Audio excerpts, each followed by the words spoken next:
Bonjour à tous, c'est Nicolas de la chaîne Mister Dividende. Alors aujourd'hui, j'ai prévu de faire une revue de mon portefeuille. Nous sommes le 2 mars 2021 et donc comme d'habitude, en toute transparence, je vais vous montrer beaucoup de chiffres, donc restez avec moi. Allez, à tout de suite.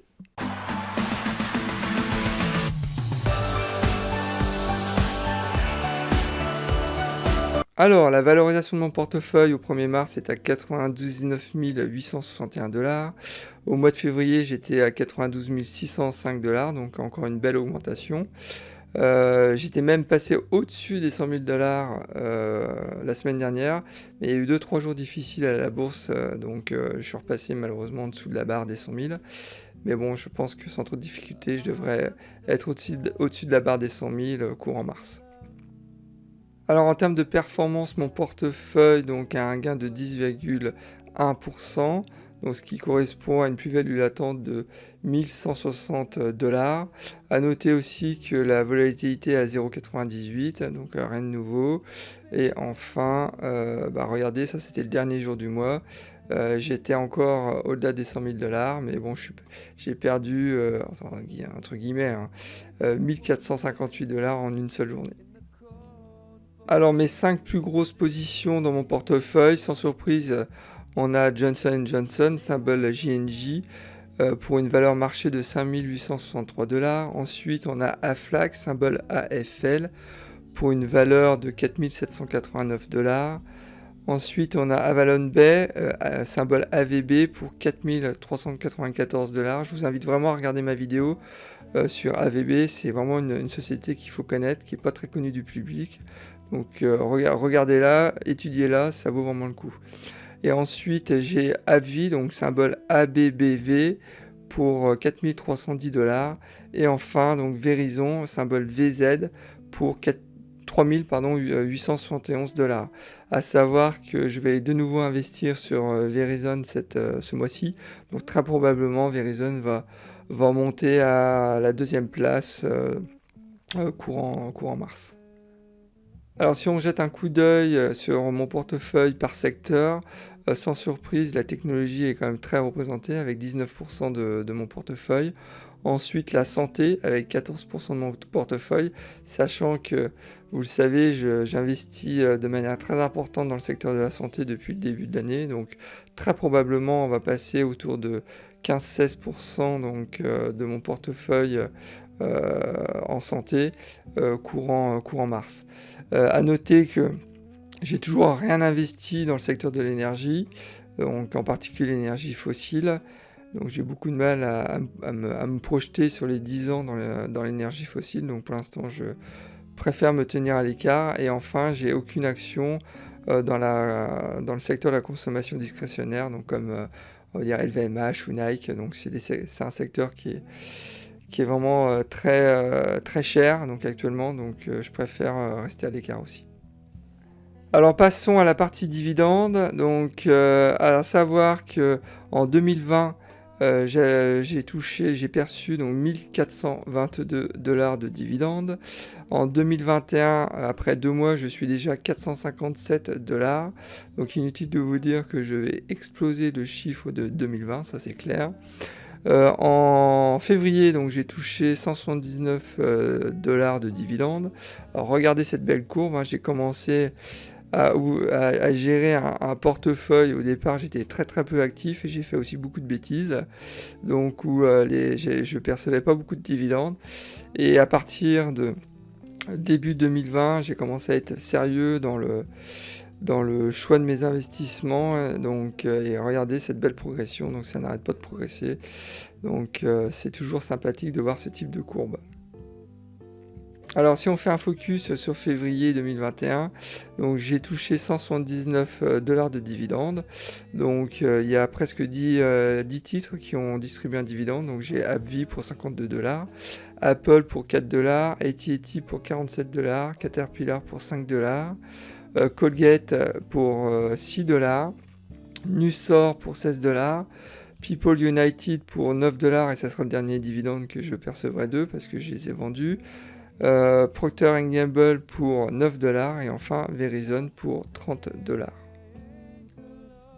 Alors si on jette un coup d'œil sur la projection des dividendes sur les 12 prochains mois, La bonne nouvelle, c'est que je viens de passer le cap des 3000 $, donc 3079 $ pour être précis, donc en projection des dividendes sur les 12 prochains mois. Donc en février, j'étais à 2924 $. Donc je vous rappelle que mon objectif est d'atteindre donc 4000 $ en projection de dividendes donc en décembre 2021. Donc pour l'instant, je suis toujours en ligne avec cet objectif. Je vous rappelle, moi, ce qui m'intéresse, c'est pas vraiment ce que je perçois à l'instant T en dividendes, c'est surtout qu'est-ce que je vais percevoir sur les 12 prochains mois et aussi dans les 10 prochaines années, voire les 20 prochaines années. Et on va revenir sur le second KPI que j'affectionne particulièrement, donc qui est ma projection de mes revenus passifs sur les 20 prochaines années. Ah, pour l'instant, je suis ici. Donc je sais que cette année, sur les 12 prochains mois, je vais théoriquement toucher 3000 et quelques dollars.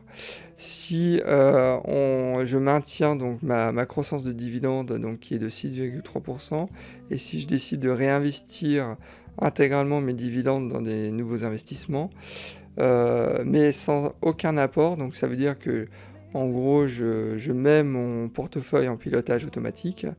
Donc, je sais qu'en 2026, je vais toucher 4700 $ de dividendes. En 2031, 7400 $ de dividendes.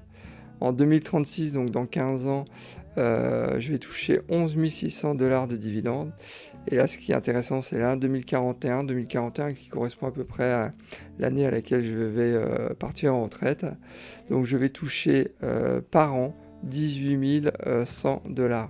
Donc, vous voyez la courbe ici, 18 100 $ par mois, ça correspond à peu près à 1500 $, enfin 18 500 $ annuels, pardon, ça correspond à peu près à 1500 $ par mois. Donc inutile de vous dire que ça, c'est des chiffres qui commencent à parler. Et là, une nouvelle fois, hein, c'est une projection où j'apporterai plus aucune contribution à mon portefeuille. Donc en gros, si je décide aujourd'hui de me mettre en pilotage automatique, d'arrêter de faire des apports sur mon portefeuille, je sais qu'en 2041, donc dans 20 ans, quand je partirai en retraite, je toucherai par an 18 100 $ de revenus passifs, soit 1500 $ par an. Donc là, c'est ça qui m'intéresse en fait. Et je pense que c'est aussi, si vous êtes un investisseur à rendement, c'est ce type de KPI, de ce type d'indicateur que vous devez suivre. Alors si on prend le top 5 de mes revenus passifs, donc j'ai AbbVie, donc symbole ABBV, donc je touche actuellement 208 $ par an. Ensuite j'ai AT&T, donc symbole T, je touche 189 $ par an. Ensuite j'ai Verizon, symbole VZ, j'ai un revenu passif de 175 $ par an. Ensuite j'ai Carré, donc symbole WPC, avec donc un revenu passif de 167 $ par an. Et enfin Avalon Bay, donc symbole AVB, donc avec un revenu sur dividende de 159 $. À savoir que je vais aussi, comme je vous l'avais dit, investir de nouveau dans Verizon ce mois-ci. Donc très certainement Verizon va passer aussi en pole position dans mes revenus passifs. Alors, j'ai enregistré une seule hausse de dividendes depuis ma dernière vidéo, c'est Digital Realty, donc qui a annoncé une hausse de dividendes de 3,6%. Donc le coupon passe de 1,12 $ par trimestre à 1,16 $. Donc petite hausse annuelle de uniquement 1,44 $ par an en revenu passif. Donc la hausse n'est pas conséquente, mais si vous cumulez, et c'est ça qui est intéressant, si je cumule toutes les augmentations annuelles que j'ai eues depuis le début de l'année, donc c'est ma 12e hausse de dividendes, pour un montant quand même cumulé de 23,59 $. Et là, une nouvelle fois, c'est complètement déconnecté des apports que je peux faire. C'est juste des hausses naturelles, on va dire, de mes coupons chaque année. Je vous rappelle que Moi, j'investis uniquement dans des sociétés qui augmentent leurs dividendes chaque année. Et donc la puissance du système, elle est là, en fait. Si vous restez en pilotage automatique, quoi qu'il arrive, vous allez avoir des hausses de dividendes chaque année. Donc, et quoi qu'il arrive, vous allez avoir votre revenu passif qui va augmenter chaque année. Alors, quel est mon prochain investissement? Alors, je vous rappelle ma watchlist de mars. Donc, j'ai plusieurs actions que je surveille. J'ai Kimberly-Clark, donc symbole KMB. J'ai Verizon, symbole VZ. J'ai Merck, donc symbole MRK. Dominion Energy, symbole D. Et Gilead, faut lire en fait, c'est le symbole GILD et non GLD. Donc, alors ce qui est intéressant de voir, c'est qu'actuellement j'ai 4 sociétés sur 5 qui sont vraiment sous-évaluées par rapport au fair value de Morningstar. J'ai Verizon, Merck, Dominion et Gilead. Alors à savoir que sur le mois de mars, je vais commencer à acheter donc du Gilead pour certainement 1228 $, donc qui va correspondre à 20 actions Gilead. J'ai fait une vidéo sur Gilead, donc je vous invite vraiment à la regarder. Ça vous expliquera pourquoi je souhaite investir dans Gilead. Donc, alors si j'investis 1228 $ dans Gilead, ça va représenter donc un dividende annuel de 56 $ par an. D'accord. Si on garde donc, il faut savoir que Gilead actuellement a une croissance de dividendes très importante, à hauteur de 10% par an. À savoir que je vais systématiquement réinvestir mes dividendes dans des nouvelles actions. Donc si je garde donc cette optique sans faire aucun nouvel apport, je vais avoir théoriquement une croissance de mes dividendes de 14% par an. Donc c'est vraiment énorme. Donc ça va correspondre à quoi? Donc sur l'année, je sais que je vais toucher 56 $ par an. Dans les 5 prochaines années, donc en 2026, mon dividende va passer à 109 $. Ensuite, le dividende en 2031, donc dans 10 ans, il va passer à 210 $ par an. En 2036, le dividende va passer à 405 $ par an. Et en 2041, je vais toucher donc dans 20 ans 780 $ par an. Donc c'est colossal. Là c'est colossal et c'est vraiment lié, en fait, le modèle il est lié à l'historique, donc qui est de 10% par an de croissance de dividendes. Alors peut-être que Gilead va pas augmenter chaque année pendant les 20 prochaines années son dividende de 10%.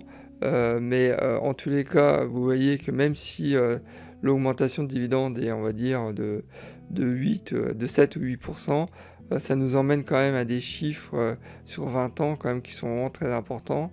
Donc voilà, c'est une nouvelle fois, j'insiste, quand vous investissez dans des actions pour toucher un dividende, ayez cette projection sur les 12 prochains mois, mais surtout aussi une projection long terme sur 10 ans, sur 20 ans. Alors mon second investissement du mois va concerner de nouveau Verizon. Je vais acheter 20 actions autour de 56 $, donc pour un montant de 1120 $. Donc, alors si on transforme ça en dividende, qu'est-ce que ça donne? Alors sur l'année, je vais donc augmenter mon dividende donc, de 50 $. Donc je vous rappelle, 1120 $, donc 20 actions de Verizon va générer sur l'année 50 $ de dividendes. Si on se projette de nouveau sur 20 ans, donc ces 50 $ vont se transformer en 167 $ de dividendes par an. Donc la croissance du dividende de Verizon est beaucoup moins importante que Gilead, mais une nouvelle fois, ce qui est important, c'est sur 20 ans, je vais donc tripler mon dividende, donc pour passer de 50 $ par an à 167 $ en 2041. Alors on arrive à la fin de cette vidéo, j'espère qu'elle vous a plu, donc et que vous avez appris beaucoup de choses. Donc alors n'hésitez pas à liker la vidéo, à vous inscrire aussi à ma chaîne YouTube. Donc et puis en attendant, bah, je vous dis à la prochaine vidéo et je vous souhaite une bonne semaine et surtout bon trade. Allez, au revoir.